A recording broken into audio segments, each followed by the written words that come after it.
Hi, folks. Hope you're doing well today. For those who've been following me for a while, you would happen to know that I'm a huge fan of the Dharma Nation movement. Who or what the hell is that?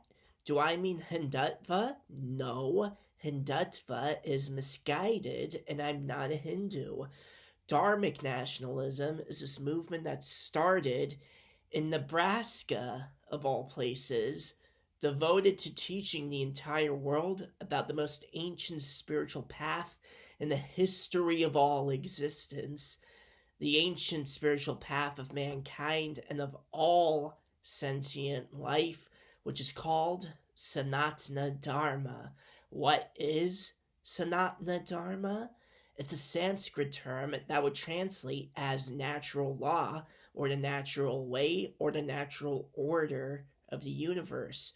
Its followers are called Sanatana Dharmis, or alternatively as Sanatanis, or just as Dharmis.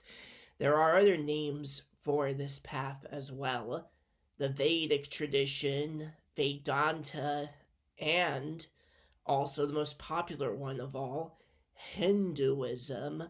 But to say that all Sanatana Dharmis are Hindus and Indians is wrong. We all had our own unique cultural and ethnic variants of it. We also referred to it using our own linguistic terms derived from our own languages. Why is Hinduism an incorrect term? Because the term Hindu stems from a grammatical mistake that occurred in ancient Persian. The letter S didn't exist in the archaic variant of Persian that was spoken during the time when Sind made up one of the satrapies, the provinces of our empire. The sound S existed, so the people who were living on the other side of the Sindhu River were referred to as Sindhus, but they weren't spelt that way. Get my drift? As a result, the letter S automatically changed to the letter H grammatically.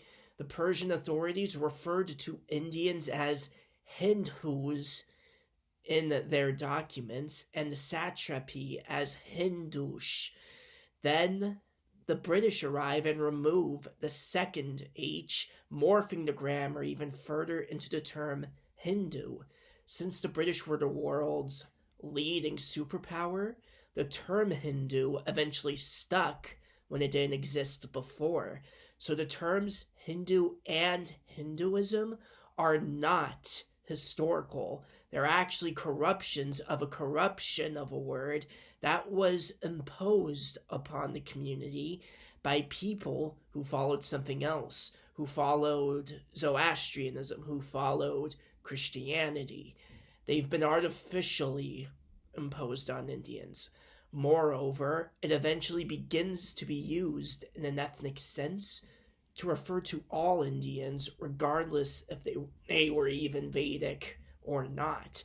Moreover, the term is also incorrect because it's implying that so-called Hinduism is inherently Indian when there were plenty of Vedic people in ancient times who followed Sanatana Dharma, who were neither Indic nor conversant with Indic culture at all. Sanatana Dharma was the form of spirituality that almost all of humanity used to follow at one point in ancient and even prehistoric times, save for the parts of the world that were always barbaric and that never lived in harmony with the natural world and its laws even once. It's not a religion per se, it transcends religion in a denominational or dogmatic sense. So now that you have the context, what is the goal?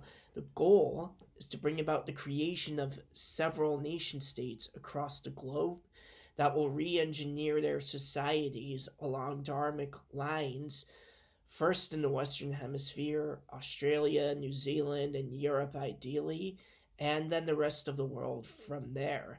Why start from there? The same reason why the Guru Prabhupada chose the West, America especially, of all places, as the primary target for his Krishna consciousness movement. The world basically responds in conformity with whatever takes place there, including a societal transformation. I'm going to go over what cultures and what religions can be considered dharmic and which cannot in other clips, and also go into detail on what exactly it means to reconstruct a society dharmically in other clips, along with what a Dharma nation would look like in a contemporary context. More importantly than that, I'll go over what the main obstacles that are stonewalling its mission are, and this is where I end my dissertation. Thank you for watching.